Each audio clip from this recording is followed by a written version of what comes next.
Great. All right, great. Welcome to episode 2 of the Instantly podcast. We call it Cold Emails and Hot Takes, where we interview cold email experts in the industry, that are on the cutting edge. They know what's working. They're in the trenches, sending cold emails, getting replies. Today I have a great guest, Jesse from Lead Magic. We've been chatting on Twitter a little bit back and forth. I've been following his content, his tweets, and we'll be chatting about cold email. So welcome, Jesse. If you'd like. Thank you. Pleasure to be here. Really excited to chat today. I know you guys are at the top of the game for cold email, so looking forward to it. Yeah, great to have you here. So maybe if you'd like, you can give a little bit of background about you, what you're currently doing, and then I'll ask you a couple of juicy questions about cold email. Sure. Yeah, I was working for enterprise software. I was an enterprise software sales rep. Kind of pivoted my career towards SaaS founder. The last straw for me was I kind of disagreed with our CEO over email signature and how it was going to impact our delivery. And that was the last conversation I had in kind of enterprise software. I obviously wanted to be in the inbox. Primary inbox was a big deal to me. So cold email is a commitment that I've made, right? I don't want to waste the time. I'm not going to be out there sending cold emails if it's not going to land.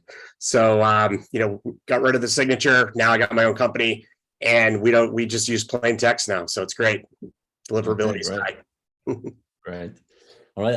I'll jump in with a question because I'm following you on Twitter and you're dropping some really interesting insights on there, and I'll link your Twitter handle in the description of this too. And I saw one of your tweets that really captured my attention, and you said something like, the presidential candidate who can cold email better will win the next presidential election. So I was curious, can you tell me a little bit more about that? Yeah, so I think really, cold email in general, right? If you think about everybody, there's 3 billion, or what is it? 3 billion emails sent every day, right? Like, so the person who's going to win is going to be able to mobilize. And if you think about email, it's not a social media algorithm, right? It's not whatever some company wants to put you, where they want to put you in the priority in the ranking, right? It's not like how many, likes you get or engagement. It's a one-to-one direct communication to anybody in the world. I mean, virtually everybody has email, right? So the hard part, obviously, is getting around the spam filters, and that's kind of where all of the focus is. And I think companies or organizations that can mobilize their audience, right? So if we're talking cold email, you can send B2B communication, legally, unsolicited to people, and you can give them information, and you can mobilize groups of people faster. And I think that, presidential elections, and that was just kind of like an off-topic thing I was thinking, Twitter's kind of whatever you're thinking at the time, going to say it. But that kind of came out, and I was just like, hey, I think really, I look back at all the emails that I had from presidential election, they're all in spam. They're all misconfigured DMARC, DKIM. And if you look at like Lemlist, they've even come out and said a couple of their largest customers were the GOP or DNC, and they've mentioned this on a couple of times. They've kind of snuck it out there, but I think tools like Instantly are going to be used kind of to win elections now. So I think that was just kind of a random thought. It really wasn't anything pertaining to anybody. I mean, I truly believe it. So interesting thought, but happy to debate it with anybody. But that's what I thought. Sure, yeah, that's interesting. I mean, for fundraising or fundraising, yeah, I mean, really just mobilizing, right? Get out the vote, get people to the polls, B2B, just the issues, right? I mean, I think you're going to see a lot of this, and I just think it's going to be, I think cold email will, I think tools like Instantly will be used to win presidential elections. I think the next presidential election will be won with a tool like Instantly. Okay. Yeah. Interesting. How did you learn about cold email in the first place? How long have you been cold emailing?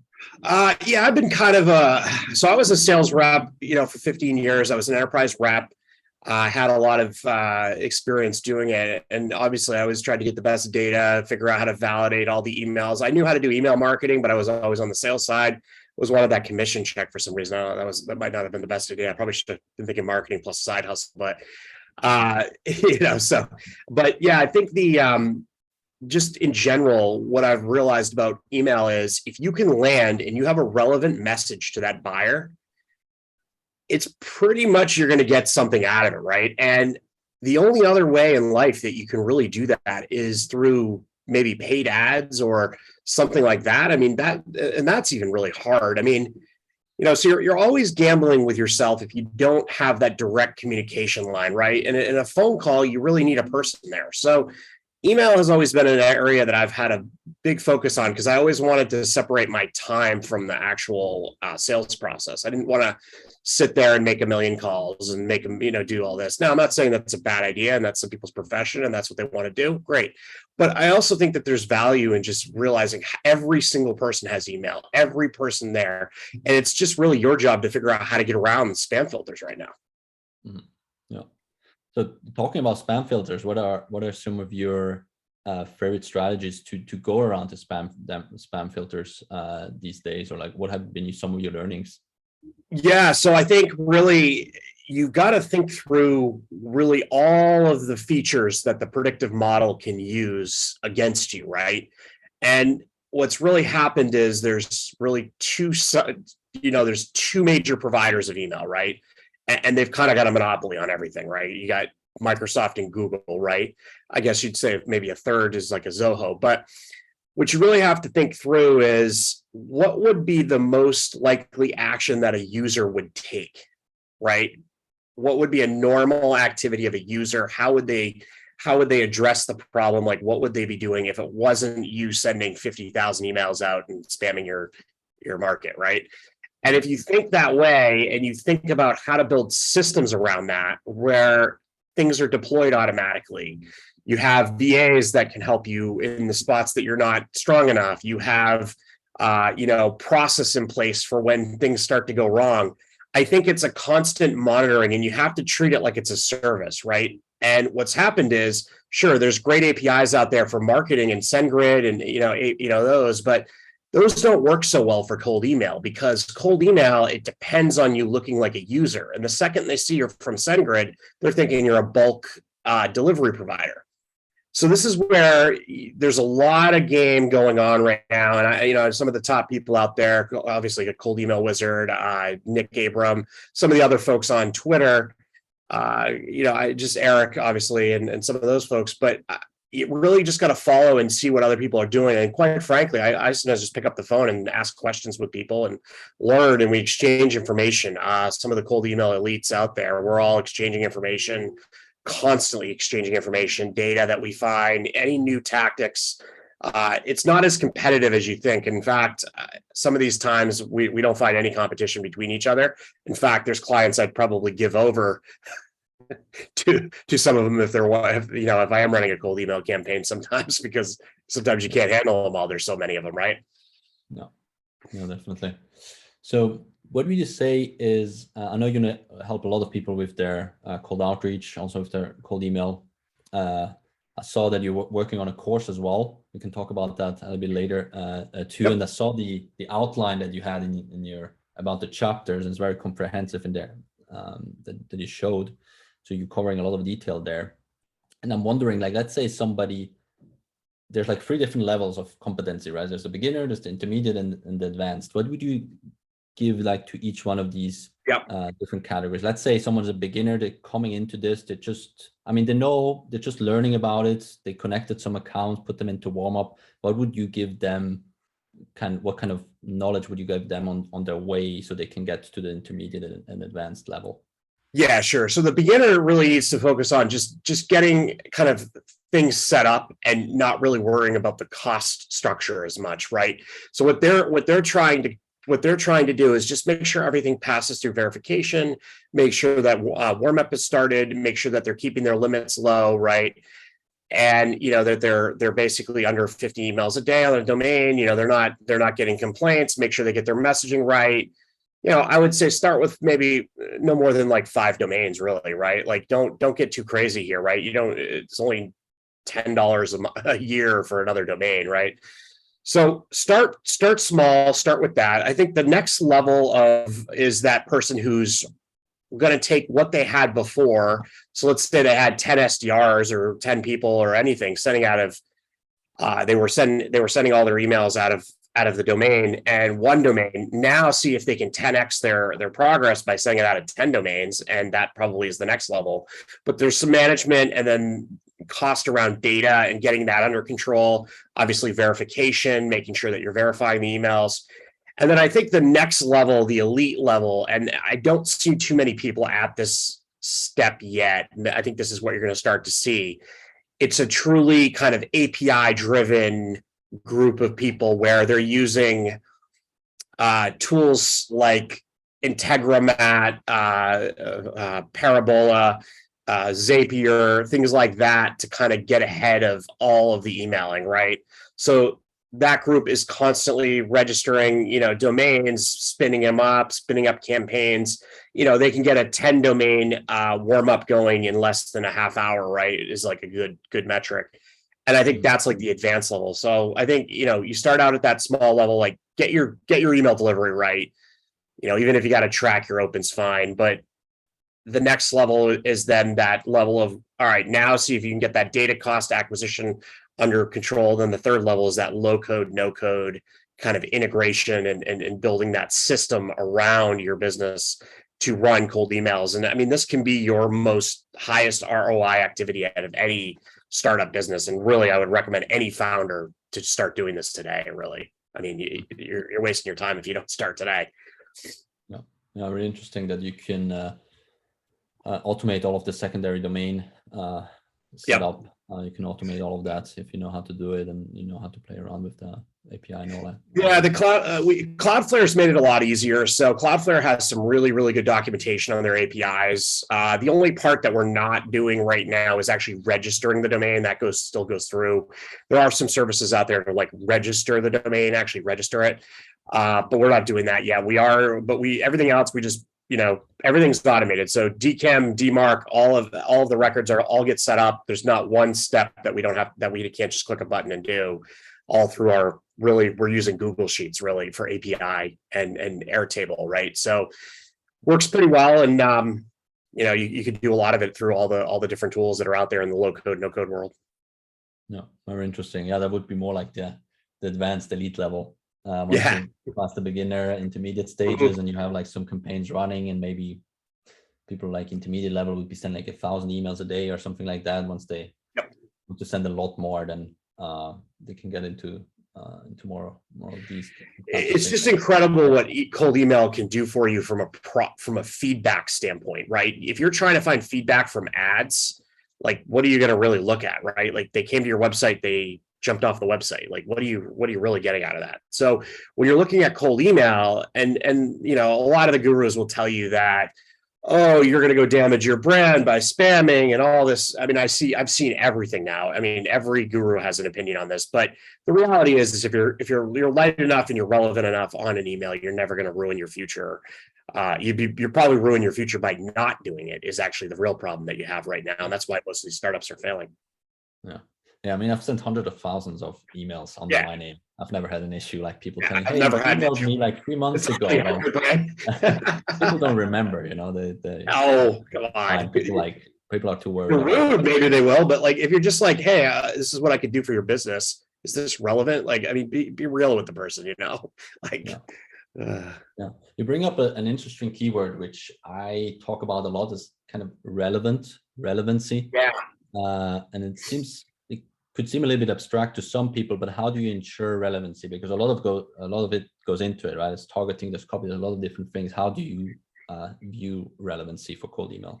So I'll give you a kind of there's two parts. Obviously, there's a big debate on the personalization versus relevancy. Personalization is your, hey, I saw you were here. What a cool company, like whatever. But people don't really care about that, right? They want to know that they're relevant for your product.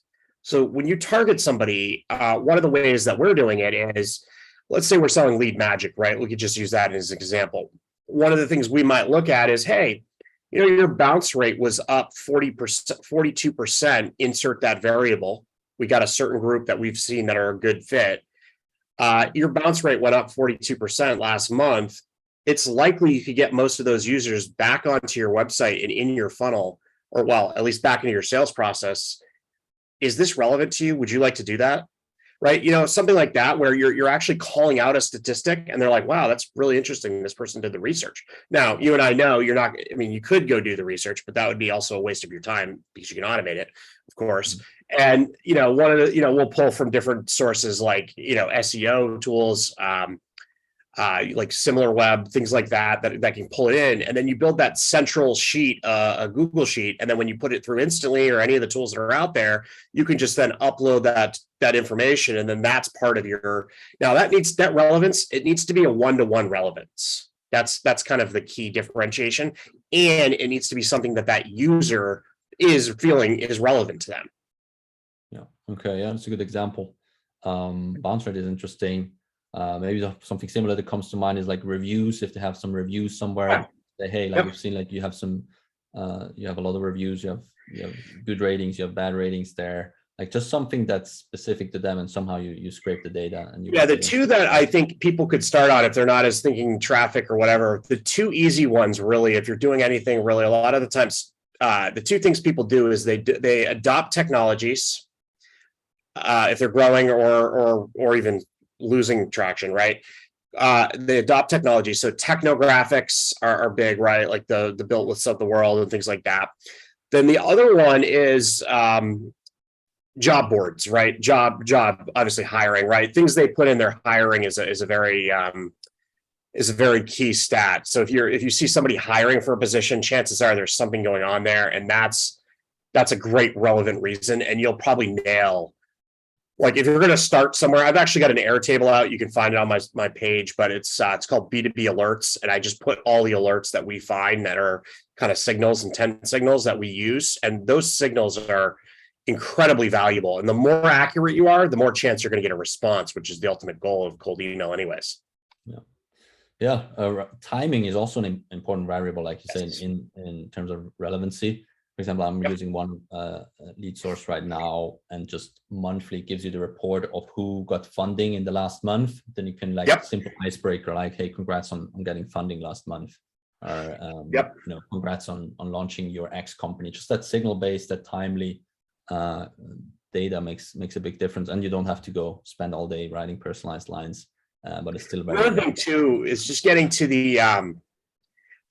the signal before other people. So like a good one on the funding one is we'll go in, we know average SaaS company or agents, more company with funding, like technology company, they're going to go for funding every 18 to 24 months. So what you really want to do is, you can get them right after, but there's a lot of people probably hitting them up then. If you could get them 3 months before and say, hey, I'm sure you would like to prop up that pipeline for that next investment round, and they might already be in that round. So you do like an 18 minus how many months, and you know, if you can get there before, they're already thinking about, like if you can tap into what they're already thinking about, already thinking it, right? You're going to be short on your investors. They're not going to think you have enough pipeline.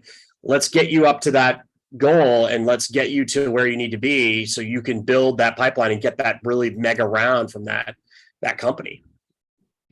Okay, gotcha. Very interesting. You know, I talk to a lot of people that do cold email, and some of them sometimes say, hey, I'm struggling to come up with cold email copy. Or I also noticed that like putting out content, one of the most popular content pieces is actually cold email templates, which is like nobody wants to write their own copy. It's just a creative process. It can be like obviously a difficult process. What's kind of your process to come up with, we talked about relevancy already, but besides that, what would you say is like your process to come up with like really like bangers for the cold email copy, like good sequences?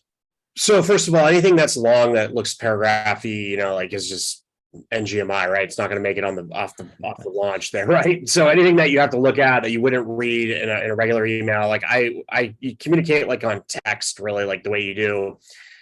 So on email, I think, you know, maybe you keep it between 30 to 50 words. Don't use any of the spam. One of the frameworks we're using one where the subject title's for curiosity gap. So we do that. We're not trying to clickbait, and we're trying curiosity gap. The first sentence, we go right for the relevance every single time. Why we're reaching out, like relevance to that person. The second part of it, and this can all be done in 30 to 50 words very easily. The second part of it is going to be the reward, like how we've helped other companies like you achieve X. exactly what they achieve, though, more not like as general as I just said it there. But and then I think the last part is that CTA, and that CTA is important too, because you really want to make that very interest based now, right? You don't want to be out there putting out a CTA that's like, hey, you want to join my Calendly? Like, not only does it increase complaints, we found it actually can really convert really low, right? Like, people don't want to give you their time. You feel you're kind of being a little rude there. So what you need to do is just try to get that conversation started. They're going to ask for the time. They're going to be like, well, how do I talk to you? Like, whatever, right? That's what they're going to do if they're interested. So that's what we're doing. And, we kind of use that RRR method that I just described. We do the relevant information, the reward, which is that storytelling part, right, of other people we've helped, and then that request, that CTA is key. That's how we assemble it, and we keep it short. Okay, nice. Yeah, that's a good framework. Yeah, very helpful. Okay, great. And maybe just a couple of quick fire questions just to wrap up the interview. If you've dropped a lot of value already, and yeah, so. First rapid fire question. What's your favorite subject line? What was the question? Sorry. What's your favorite subject line? Oh, subject line. It's probably something around like how we helped X achieve Y, or how something like that, right? Like, it's really more that curiosity gap where we're like kind of doing that. I'm not a huge fan of putting their name or their company's name in it, because I think people are kind of onto that now. I don't think it's going to matter as much. I think a lot of it is, are you in the prime? Inbox placement is everything right now, right? We all know how hard it is to get there, but I'd say it's probably like how somebody achieved why, like how you help somebody get somewhere, right? Like what that is, and make sure it's a relevant use case for that person that you're actually emailing is kind of what I recommend. Okay, gotcha. Next question would be, how long do you warm up your emails? 3 weeks. Yeah, we do it for 3 weeks. We found a little bit of a dip. If we do it for 2, we find a little dip. We go in the second month. We found that after 2 weeks, you probably have more data than I do on this one, but or maybe you don't, because it is kind of hard to collect sometimes just because of the way there's a lot of variables there. But 2 weeks, we find that it's a little too short. We like to go 3 weeks, and that third week is important, because after 2 months without the third week, we find that it can dip off a little bit. Obviously, a lot of it depends on how many complaints you get, or how many things you're, like who you're emailing. Are they kind of going, quote unquote, Karen on you and reporting you as spam or whatever? Like, there's a few factors there, but that's generally 3 weeks. Yep, is our fault. Yeah, I've seen like 3 weeks too. We used to do like only 2 weeks, rush it a little bit, but seeing significantly better results with like great things come for people who wait for things. That's what I've learned in life. Exactly. Last question would be, what's one of your, or what are your favorite lead sources right now?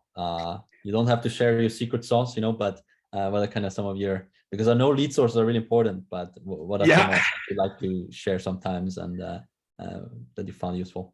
All right, I'll give mine out. My best lead source right now, we've got too many leads right now. We're into the business. I'll tell you my best lead source right now. My best lead source is my inbox spam folder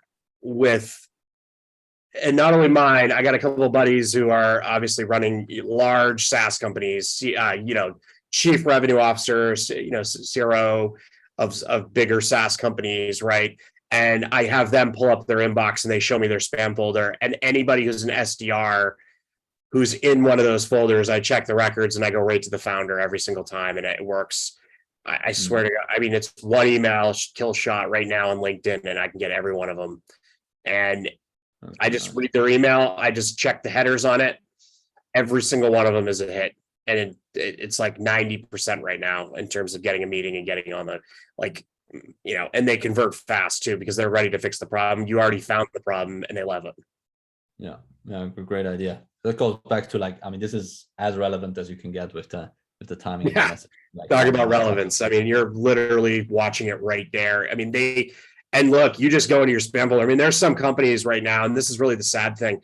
They got 15, 20 SDRs, maybe some have more, and they're literally just slamming all their emails right into the spam folder with other tools that they're spending 100x more on than Instantly, and some of the more multi-domain, multi-inbox kind of load balancing type tools. And it's really sad, actually. It's really sad. And then there's layoffs happening here, and I really feel bad. A lot of these reps have been reaching out to me and trying to see like, hey, how do I fix it? And I'm like, I don't know. It's going to be hard. You have to go through your security. All human hours wasted, you know. It's like just human life just being wasted. Really, it's really bad. I feel bad for these. A lot of them are younger generation sales reps, and I feel terrible for them. They should start their own lead gen agencies. Is what a lot of them should be doing right now. Yeah, there's a big demand for it. Okay, great. Yeah, thanks, Jesse, for Thank you. dropping some value bombs definitely. here. It was super interesting. Thank you. And where can people find you if they want to learn more about you? I know you have a they can look for me on Twitter, Jesse OGTM, and then I'm also on LinkedIn. I got a lot of good content on there, and I've got it all in my profile. I do have a B2B lead gen community thing that I have where I'm putting a lot of my materials. I've obviously discussed the problem with sales development and teams now. And then I'm also launching a course called the Cold Email Operating System. What that's going to have in it, really, I just documented all the instructions that we do on Instantly, and all of the like steps that we take, all the DNS records on Cloudflare, Zoho, Gmail, all of them that we've put in there. And, we have some in there. A lot of it is probably, some of it is in your docs too, but I mean, also we just put it all together, a couple of videos on how we do it. And that's really it. And it's in there. I haven't really like officially launched it yet, but it is in the community. So I'd love to have anybody have any questions, just reach out. Big supporter of what you guys are doing. I'm glad we're all going to get back into the inbox, and really enjoyed the conversation today. Thank you. Okay. Yeah. Great conversation. And anything that you mentioned, I'll also add it in the description so you guys can find it easily. And it was a great chat, and talk soon. Thank you.